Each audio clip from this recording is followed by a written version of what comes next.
Hello, welcome to Jason the Old Millennial. My name is Jason, speaking to you here in my basement in the great state of Kansas.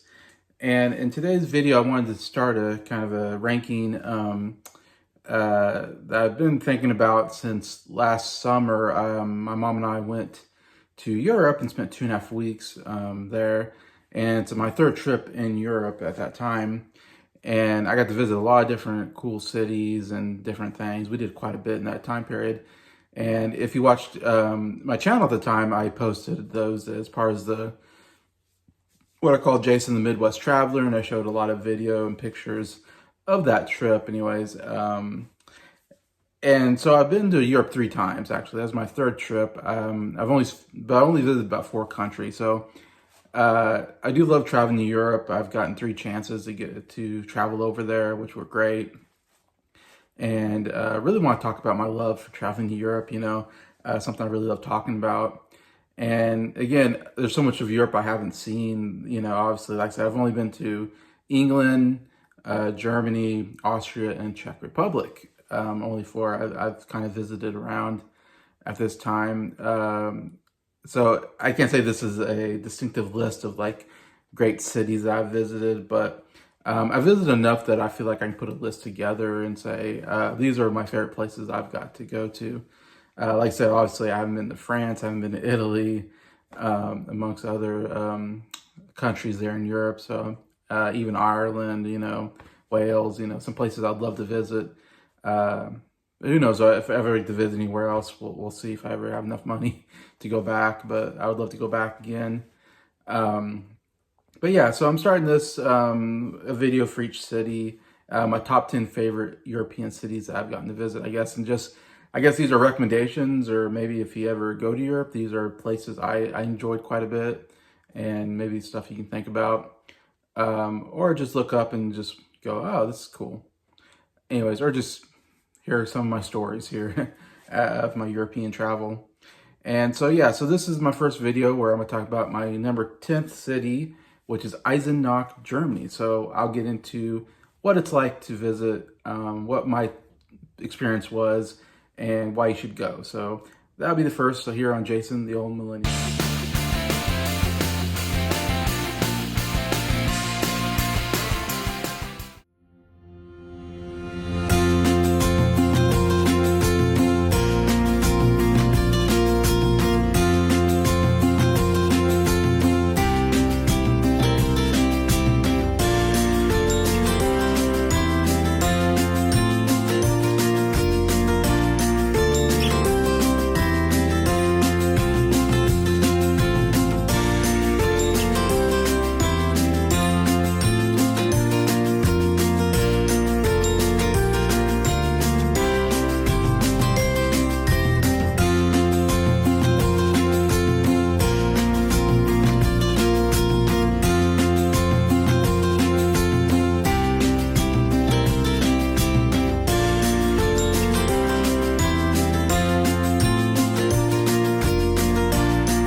Hello, everybody. Hope everybody's doing well here on, what day is it now?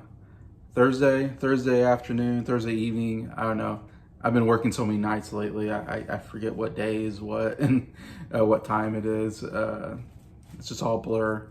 But yeah, so this is first video. I wasn't sure how to do this. I think I'll just use one video per city maybe, and I'll show some pictures. I'll be showing pictures of some of the visits I've had. Some of them I don't have pictures on my phone, so I'll just have to put up pictures I guess I find anyways that I can talk about. But anyways, yeah, so my first city, number 10 on my list, Eisenach, Germany, where my mom and I went just this last summer, or the summer ago, in 2023. One of the places we went to. And so this making the 10th spot because This is a city and this is in northern Germany, close to Frankfurt, Germany. And this is a city that we didn't stay the night at this city. We kind of I think we're in Erfurt, Germany. We stayed the night there, and we had to get on a train to get to Eisenach. And it was part of and we went there and then we came back. And so we were only there for, 4 or 5 hours probably, I don't know, that day. So I can't say a lot except for, it did have we only did one thing, but it was very cool. And that's see the Wartburg Castle. And that's, as far as I know, that's why you go to Eisenach, Germany. And so I would say, as far as my experience was, that not necessarily a place it's a, must go to city, to, spend some time in necessarily, but it's worth a visit for like a 1 day visit to go see Wartburg Castle and spend, quite a bit of time there and see all that's there. Anyways, like I said, so if you're ever in that area, I would recommend going to Eisenach just for a bit, just to see the castle there. But yeah, so we went to that castle, and it's really cool. It's this very, medieval looking castle. And the best thing is it's up high on this, of course, like castles they're up really high, because it's harder to attack a castle if it's up high, on a big hill or whatever, in the mountains. So it's quite a bit of a climb up. We got a taxi that drove us up up there anyways, and it takes you most of the way, and then you have to get out and walk the rest of the way. But even when you just get into town, I remember, because we took a train and then we got a taxi, I think, from the train station. And just being in a taxi, driving in, like, you can see the castle. Like, it's, because it's so high up and it's so cool. Like, we got out and just took pictures even far away at the castle, because it's such a cool looking castle from afar, and you just couldn't miss it. Anyways, but yeah, so you go up to the castle, and like I said, kind of kept that medieval look to it. Anyways, and you'll see in the pictures, like me and my mom next to this castle. So some of the best things, just taking pictures of that castle from the outside and looking at it. You're up high. You can also, the grounds, you can look around. There's like a drawbridge, and there's like a tower you can even climb up. We climbed up this tower, so we got a good view of the surrounding area. And I think there's even a restaurant or something like that. Anyways, so there's a tour. You have to kind of pay for a tour anyways. And there's a German tour and there's an English tour. So of course we had to get the English tour, and the English tour is only at a certain time period. So you have like only certain times that you can actually do the tour. So you have to wait for that time period. So we got our tickets anyways to go to wait for this English tour anyways. And so the English tour is done, of course.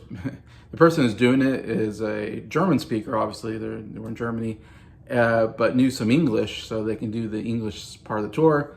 It's funny, when we did the tour, my mom and I kind of looked at each other like, to be honest, I really couldn't understand what this person was saying.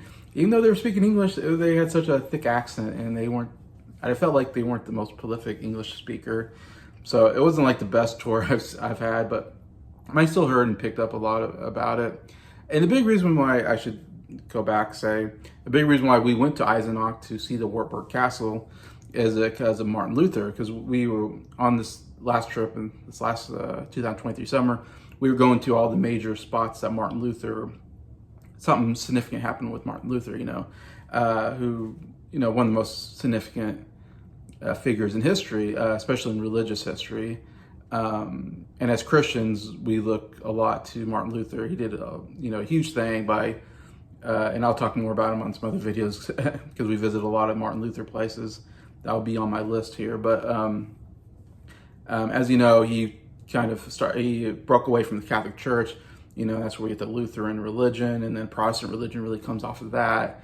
And it's all about going against what the Catholic Church was teaching, and saying that we're saved by our faith and by the grace of God. Which was kind of different what the Catholics were teaching, which is you had to do this and that to get to heaven.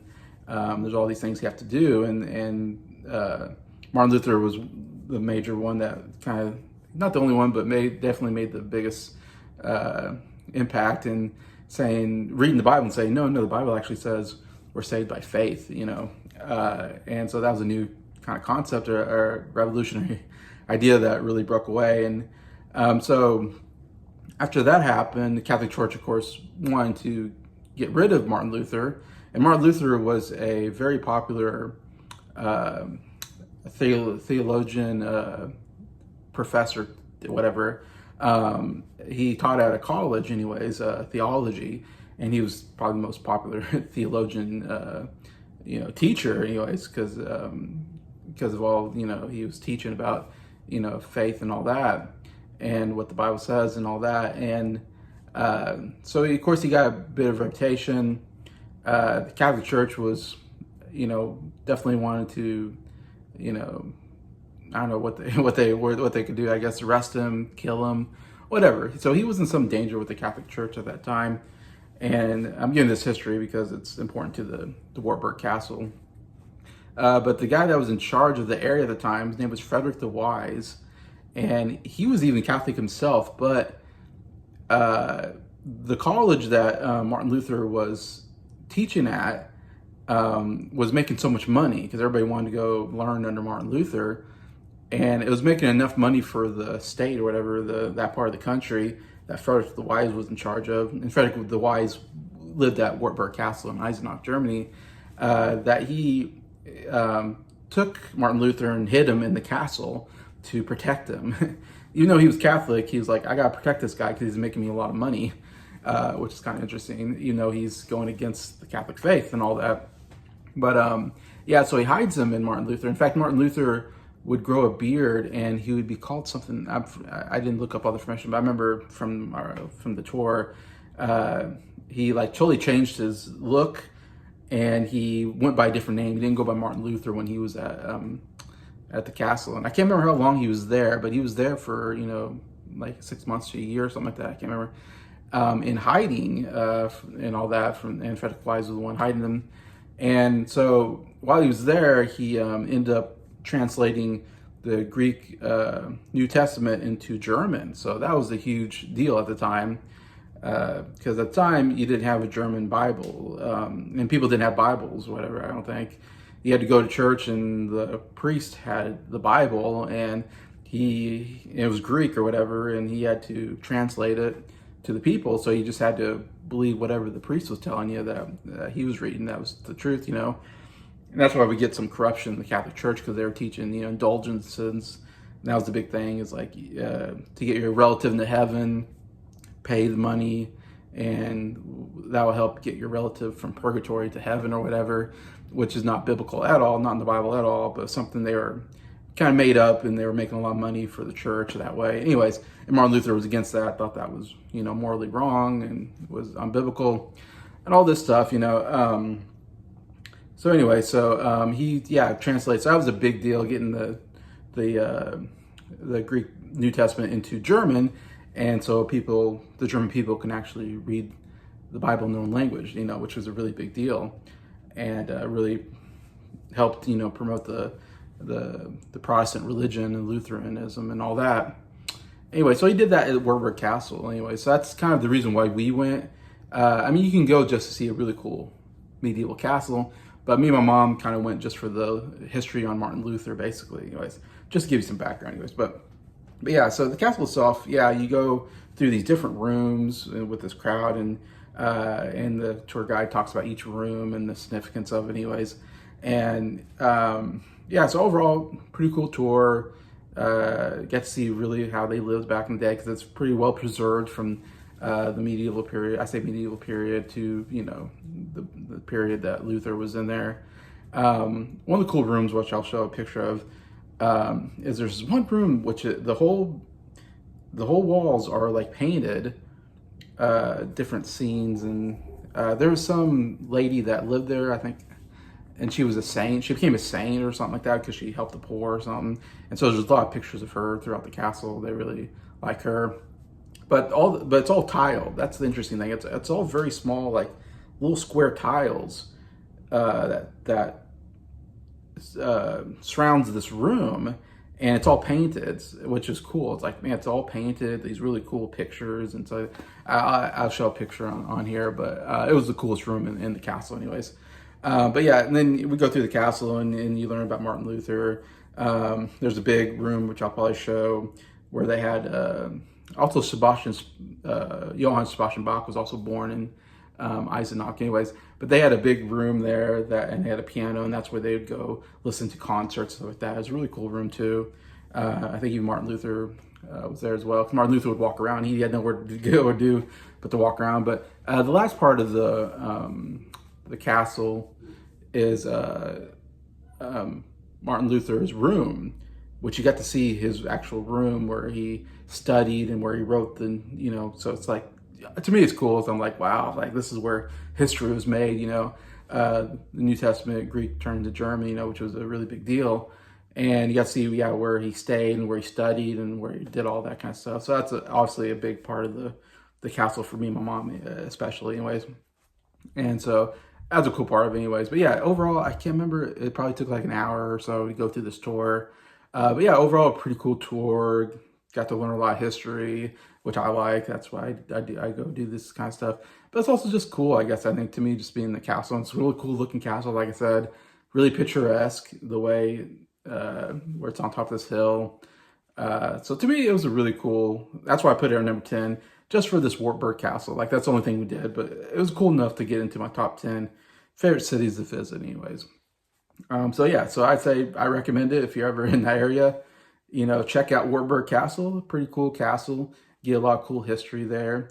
A lot of great pictures taken and all that, anyway. So yeah, it's number 10 on my list. So please feel free to comment. Have you heard of Eisenach, Germany? Would you ever like to go? All that kind of stuff. Do you enjoy the pictures? Comment whatever you want. I hope you enjoy this series as I talk about these European cities. That I have a lot of love going to Europe and seeing all this anyway. So yeah, so besides that, hope everybody has a good day. Thank you for watching this video. Thank you for liking it. And I hope you all, I thank you to all my subscribers for supporting the channel. I appreciate you. And just have a really great day.